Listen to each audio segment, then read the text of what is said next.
Quando eu caí em depressão profunda, eu não tinha quem procurar. E eu falei para minha esposa, não conte para ninguém. Porque para mim era uma vergonha. Nem a minha igreja sabia. Na mente da igreja eles achavam que eu estava viajando. Até que você sabe que a gente não aguenta. Minha esposa não aguentou e contou para uma amiga. E essa amiga morava lá em Israel. Mora até hoje. E ela comentou com o marido dela. E o marido dela, um grande amigo, ligou para minha esposa e disse, fale para ele que eu quero dar um presente. Ela entrou no quarto com o telefone e disse, não quero falar com ninguém. Fala, não quero. Ela botou no viva voz, ele dizendo, eu quero que você venha para Israel, eu vou te dar de presente uma passagem para você e para sua família. Aí todo mundo entrou no quarto e disse, vamos pai, vamos, é de graça. De graça até injeção na testa, né? E aí pela família eu fiz o sacrifício. E fui lá para Israel. Ele me hospedou num hotel chique, lá tudo é muito bonito. Só que eu não tinha vida.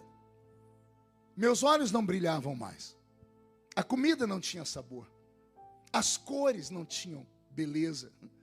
O perfume não tinha cheiro. Isso é o resultado de quem está com depressão.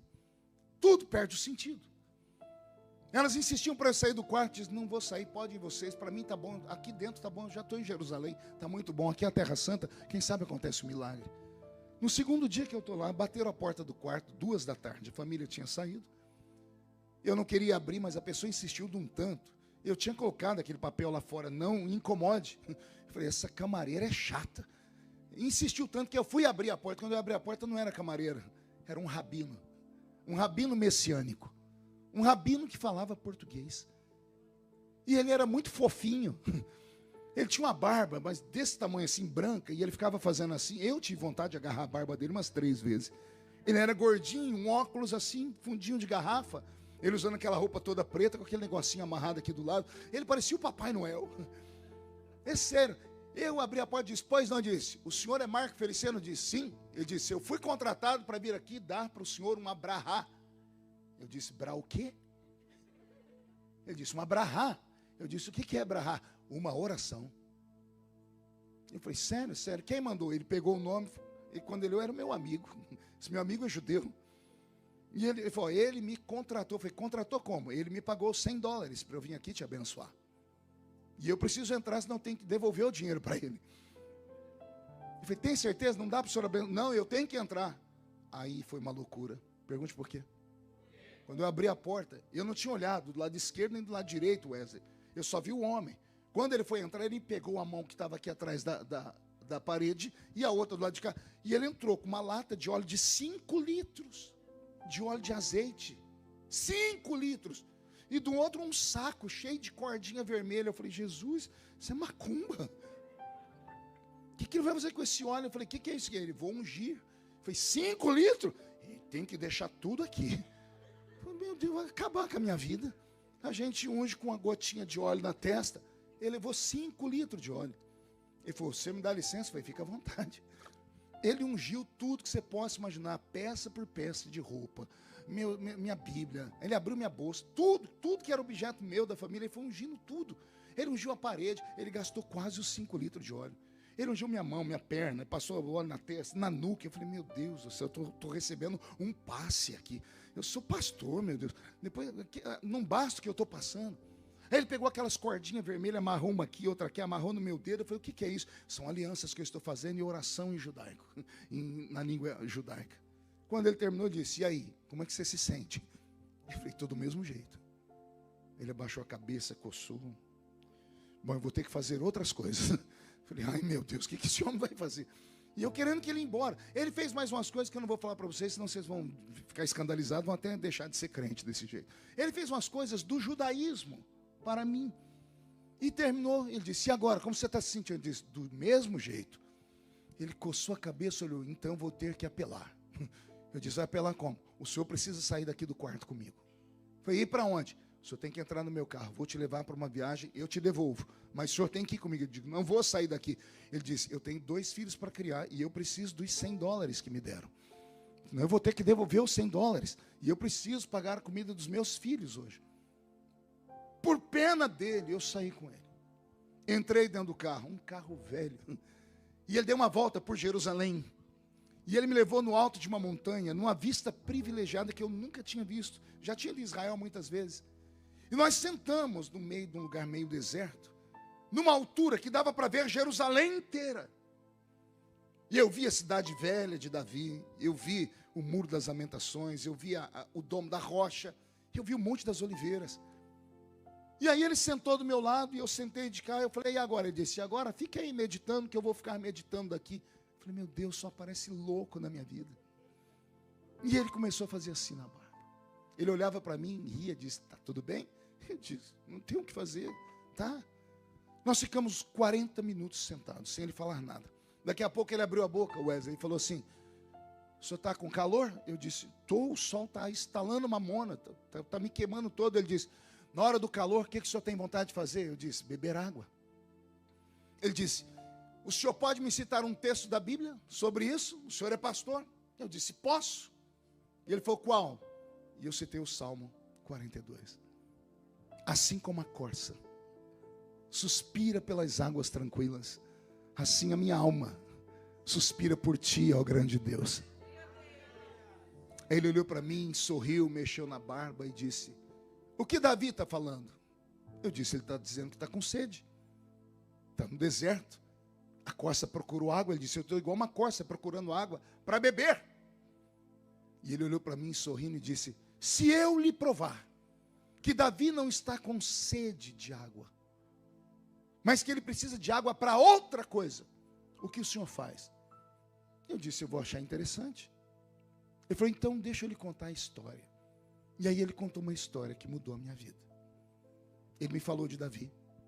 Só que ele falou de um Davi que eu não conhecia na Bíblia. Ele falou do Davi da história dos hebreus.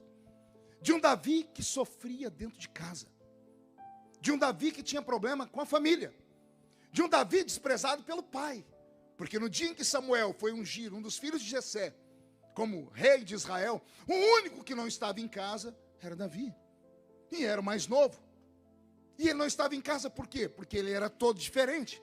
Diferente na altura, diferente no cabelo, diferente na cor dos olhos. Era um rapaz de gentil aspecto. Havia uma série de coisas que faziam Davi se sentir um peixe fora d'água dentro de casa. E ele me disse, o sonho de Davi era ser aceito pelo pai. Problema de paternidade. Ele disse, para Davi ser aceito pelo pai, ele colocou uma coisa no coração dele. Preciso surpreender o meu pai. E de que forma que o menino judeu surpreendia um pai? Caçando. Levando para o pai uma iguaria. Uma caça exótica. Mas como é que ele pode surpreender o pai que é fazendeiro? Jessé, o belemita, era fazendeiro. E ele tinha todos os animais. Ele tinha vaca, tinha boi, tinha cabrito, tinha ovelha. Ele tinha todos os animais. Como é que você surpreende o seu pai se ele tem todas as carnes? Aí ele me disse, Davi foi em busca de uma carne exótica. Ele saiu em busca de uma corça. Ou um cervo. Que é um quadrúpede. É um animal forte, a carne é tenra, é boa, só que é muito difícil de ser pega. Porque a corça tem uma agilidade, uma força nas suas pernas, que ninguém consegue correr atrás dela. Porque ela é muito violenta. Mas Davi quer surpreender o pai. E ele disse, Davi foi para o alto das montanhas procurar uma corça. E como Davi era um exímio caçador, caminhando pelo meio da montanha, ele viu pegadas, rastros. E ele conhecia o ambiente pelo chão. E ele via onde a corça tinha pisado, onde o cervo tinha escorado. E ele foi seguindo, até que ao longe ele avista a corça. E quando ele avista a corça, ao invés de avançar para cima dela, ele deita no meio do chão e procura ir se aproximando dela sem que ela perceba que ele ali está. Ele precisa esperar o vento passar, para que o vento não leve o cheiro dele. Ele precisa não fazer barulho, ele tem que se aproximar o mais rápido possível e se aproximar a uma distância que a flecha dele atinja a corça. Porque se a corça perceber, ela dará um pinote e correrá numa distância que ele não vai alcançá-la. O rabino disse que enquanto Davi está fazendo isso, aparece um concorrente dele no meio da montanha, um leão. Não era um leão selvagem da selva, era um leão da montanha. O leão da montanha tem uma resistência incrível. Ele tem força, ele é mais forte do que a corça, ele é mais forte do que o cervo. Só que o cervo, a corça, é mais rápida do que o leão. Ele é mais ágil do que o leão. Só que o leão tem mais resistência do que a corça. E Davi sabe que não dá para brigar com o leão. Mas ele sabe também que se o leão conseguir pegar aquela corça, Ele não vai conseguir levar ela para casa, porque a corça pesa mais de 200 quilos. E o leão vai matar a corça, vai comer um pedaço dela, vai levar um pedaço para sua família e vai sobrar um resto. Então Davi tira o foco da corça e começa a olhar o leão. Ele diz: eu fico com o resto do leão.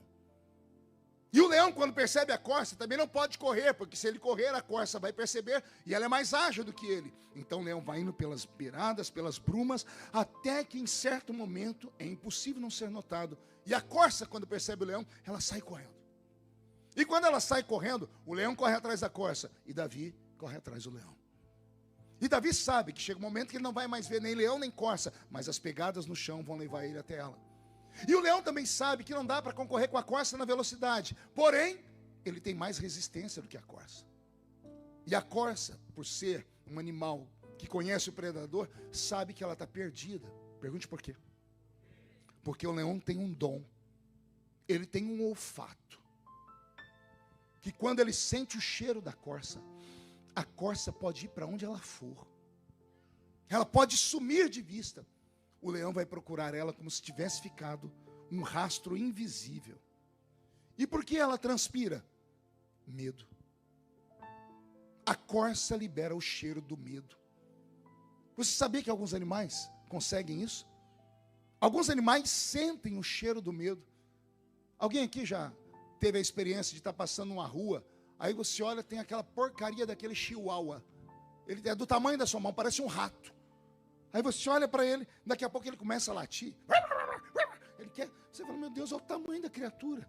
E o pior, a gente sai de perto, porque aquele bichinho, quando morde, machuca. Por que é que esse chihuahua late pensando que é um pitbull? Porque ele sentiu o cheiro do medo. Cavalo sente o cheiro do medo. Sabia disso? Alguém aqui já foi da roça? É sério? Eu estou aqui em Londres e tem gente que morou na roça. Você já sentou no cavalo? Eu lembro que uma vez meu avô me colocou em cima de um cavalo. Aquilo não era um cavalo. Aquilo era um pangaré. Alguém lembra do desenho do Pica-Pau? Lembra do pé de pano? Era igualzinho aquilo. Só tinha barriga, o infeliz. Ele andava até encurvado de tanta barriga. Meu avô me colocou em cima daquela porcaria. E eu sentei, meu avô falou: cuidado, falou, pode deixar, avô, eu sou peão de boiadeiro. Oh, meu Deus. Esse cavalo começou a perceber que eu fiquei com medo. Ele se sentiu um manga larga. Um cavalo de raça. Ele saiu correndo e me jogou em cima de um pé de café. Eu me arrebentei todo. Lá veio meu avô e disse: ê, menino medroso. Eu falei: não é medo não, avô. Ele falou: até o cavalo sabe que você tem medo. Os antigos sabiam que cavalo sentia cheiro do medo. Como é que alguns animais têm isso? Todas as vezes que você fica tenso, todas as vezes que você fica ansioso, você transpira. Não só transpira, você libera uma enzima que cachorro e cavalo sentem o cheiro. A corça liberou uma enzima que o leão sentiu o cheiro. Eu chamo de cheiro do medo. A corça fugiu porque ela corria mais do que o leão. E o leão continuou no trote dele. Porque ele não precisa ver a corça. Na medida que ela corre, ela transpira e fica um rastro invisível que ninguém vê. Mas o leão sente. O rabino contou que essa história terminou na beira de um riacho. Porque quando o leão correu atrás da corça, ele se deparou com um ribeiro de águas. E ficou parado. E quando Davi se aproximou de longe, ele viu o leão fazendo assim. Buscando o cheiro da corça. E ele não sentia mais nada. A corça sumiu. E o cheiro do medo também. E Davi ficou observando para ver o que o leão ia fazer. O leão agora tem que usar o instinto. Escolher esquerda ou direita. Porque ele não sente mais o cheiro da corça. E o leão saiu. O rabino diz que a tradição deles fala que Davi se aproximou do ribeiro, porque ele estava cansado de correr atrás do leão. E quando ele começou a beber água, ele viu uma moita à direita de capim. E ele viu a moita se balançar. Quando ele observou, quem é que levanta de trás da moita? A corça. Ela se levanta, mas ela está brilhando. Porque ela estava toda molhada. Ela se levanta e se sacode, joga água para todos os lados. Davi, ao invés de matar a corça, eternizou ela num salmo. Ele entendeu o que a corça fez. A corça não fugiu do leão. A corça procurou um lugar para se esconder. E ela não se escondeu atrás da moita só. Porque se ela tivesse corrido e ficado atrás da moita, o cheiro do medo levaria o leão até a moita. A corça saiu buscando águas. Não é porque ela queria beber água. Quando ela viu o ribeiro, ela entrou dentro do ribeiro. Ela mergulhou nas águas. Ela se afundou nas águas. Quando a água passou por cima dela, a corrente levou embora. A correnteza das águas levou embora o suor. Aleluia. A correnteza, Wesley, levou embora as enzimas. A correnteza levou embora o medo. O cheiro do medo. E aí Davi entendeu que tem vezes na vida que não dá para correr. Só tem um jeito de enfrentar o inimigo.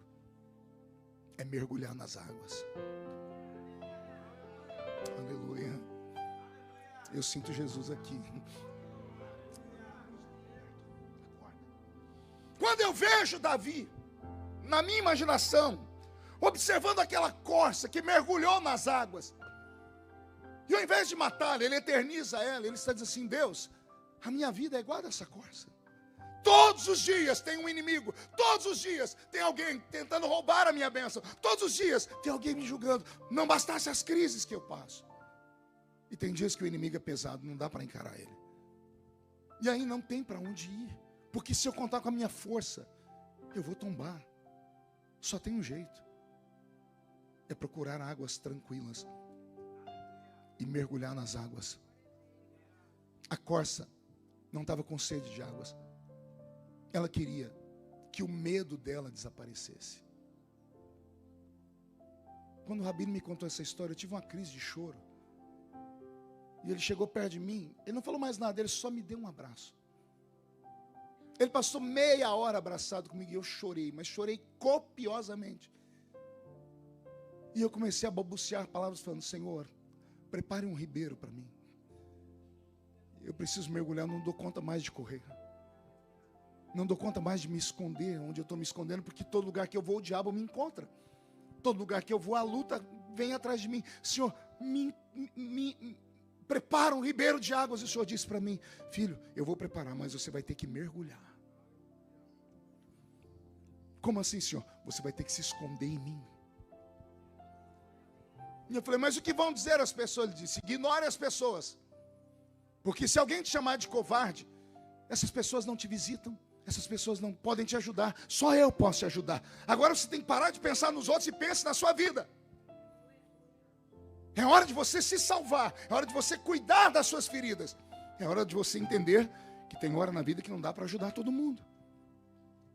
Aí eu me lembrei dos meus velhos pais dizendo: eu prefiro ser um herói morto do que um covarde vivo.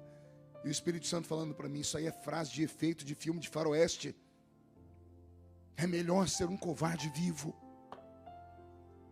do que um herói morto. Porque você não é sozinho. A sua queda implica na queda da sua família inteira. Uma desgraça na sua vida implica na desgraça de todos aqueles que acreditam em você.